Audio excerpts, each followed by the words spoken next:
Hola, hola y bienvenidos a mi canal Invocando a Fisher.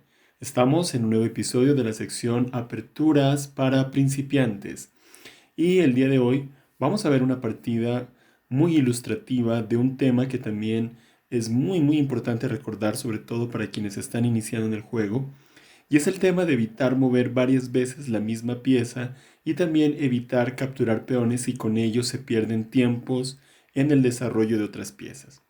Así que sin más dilación, vamos a ver esta partida entre Mikhail Tal y Tringov, un jugador de la época, estamos hablando de 1964. Y vamos a ver una defensa moderna. Las blancas jugaron E4, vamos a verlo, y las negras jugaron G6. Esto plantea la defensa moderna, aunque también es bastante flexible y puede entrar en otras aperturas. Las negras juegan D4. Como este es un espacio para los principiantes, explico lo siguiente. Esta toma del centro se conoce como vigilancia a distancia, mientras que esta toma del centro, posicionando los dos peones en las casillas centrales, se conoce como tomar el centro por posicionamiento del centro con un peón. Entonces tendríamos ocupación, en este caso, o vigilancia a distancia. Esto es esencialmente, y lo vamos a ver mucho más adelante, una lucha teórica entre un tipo de ajedrez que se conoce como escuela moderna y la escuela hipermoderna. Muy bien, las negras jugaron alfil G7, el propósito es empezar a atacar, posiblemente más adelante vendrá la jugada C5 para expandir la fuerza de este alfil en esta diagonal. Las blancas sacan sus piezas, las negras juegan D6, las blancas caballo F3 y en este caso las negras juegan C6. Esta suele ser una jugada útil en este tipo de apertura por dos razones. Una, evita el salto del caballo a D5 que suele ser molesto e incluso también podríamos encontrar aquí algunos trucos tácticos que también cuando lleguemos al momento de estudiar esto lo veremos. Y otro da una salida importante a la dama, generalmente a la casilla A5 o puede ser también a la casilla B6. Muy bien.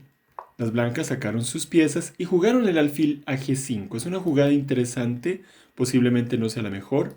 Puede ser a E3 porque aquí las negras podrían tener H6, aunque ya crearían un punto de contacto para atacar este peón más adelante.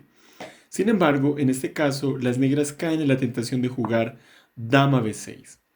Y esto se ha visto en muchísimas partidas dejar este peón completamente indefenso. De hecho, a esto se le llama el peón del testamento.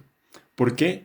Porque si las negras en este caso no logran justificar todos los tiempos que van a gastar para tomar este peón, van a firmar su testamento.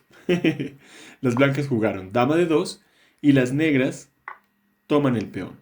Esto de por sí no es bueno. Por el costo módico de un solo peón, las blancas están desarrollando todas sus piezas. En este momento las negras van a tener que mover su dama obligatoriamente y entonces contamos cuántos tiempos va la dama moviéndose. 1, 2 con la captura y 3 en este caso. Y esta torre que quedó en esta columna semiabierta, vamos a ver que este tiempo que se ganaron las blancas precisamente va a ser muy útil más adelante. Las blancas sacan el alfil a una casilla bastante potente. Sabemos que golpear el punto F7 es muy importante porque es un punto muy débil cuando el rey aún está en el centro. Las negras jugaron dama a 5. Entonces, sigamos contando otra vez. 1, 2, 3, 4, 5 jugadas solo con la dama. Esto ya debe ser absolutamente perdedor. Y las blancas se enrocan. Pensaríamos que esto no sucede en las partidas de jugadores totalmente eh, de élite, perdón, o jugadores profesionales, ya jugadores que tienen muy claros estos conceptos, pero podemos ver que sí ocurre.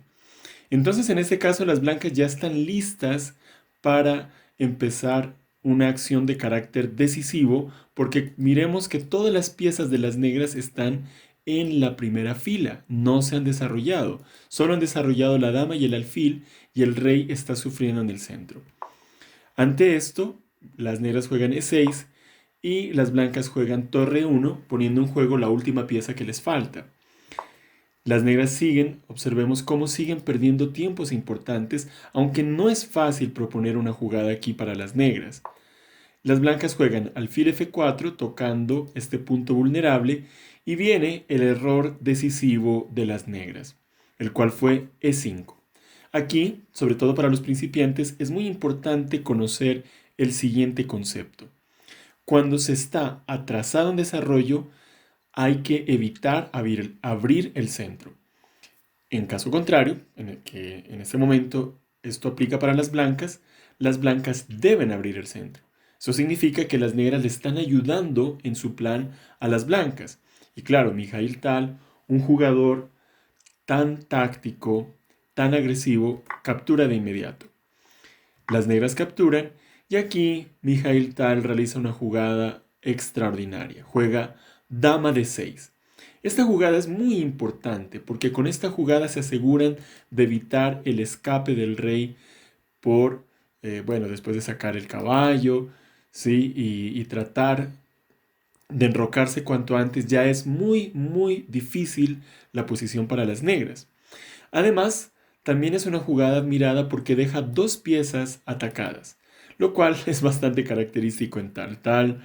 Él no tenía ningún reparo en dejar una, dos y hasta tres piezas atacadas, lo cual se dice en ajedrez in price, con tal de generar una acción decisiva, que en este caso piensan dar mate en D8 trayendo esta torre por D1. Ahora nos preguntaríamos si la dama puede regresar a defender a su rey. Ya es muy tarde. Precisamente si en este momento las negras juegan dama de 8, las blancas jugarían alfil por F7 jaque y perderían la dama. Por lo tanto, lo que hicieron las negras fue capturar el caballo de C3. Recordemos la posición anterior, las blancas jugaron dama de 6 y las negras capturaron el caballo.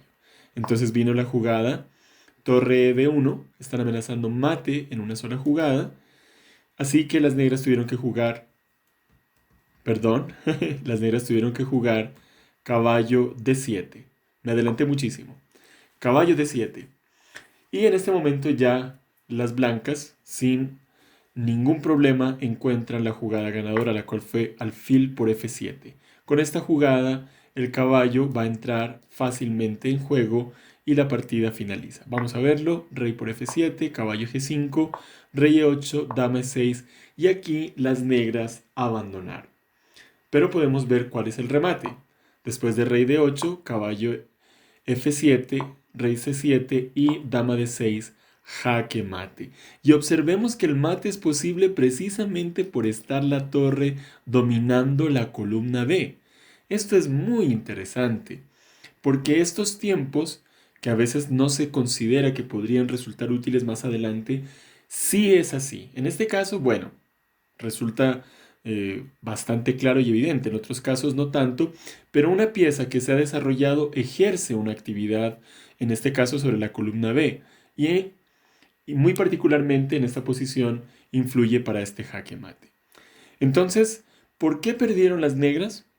Porque movieron prematuramente la dama, cayeron en la tentación de tomarse un peón que no era necesario tomarlo y por esa razón perdieron muchos tiempos, tuvieron que jugar prácticamente 6 veces la dama y no obtuvieron ningún resultado con ello más que retrasar el desarrollo de sus otras piezas y dejar al rey completamente en solitario a merced de la acción de las piezas blancas. Muy bien, este ha sido el episodio del día de hoy de esta sección de aperturas para principiantes. Recomiendo mucho repasar estas partidas para que de ese modo se puedan asimilar estas ideas y dejar de caer en la tentación de capturar peones en apertura o mover muchas veces la misma pieza sin ninguna justificación. Así que gracias por acompañarme y nos vemos el día de mañana. Chao, chao.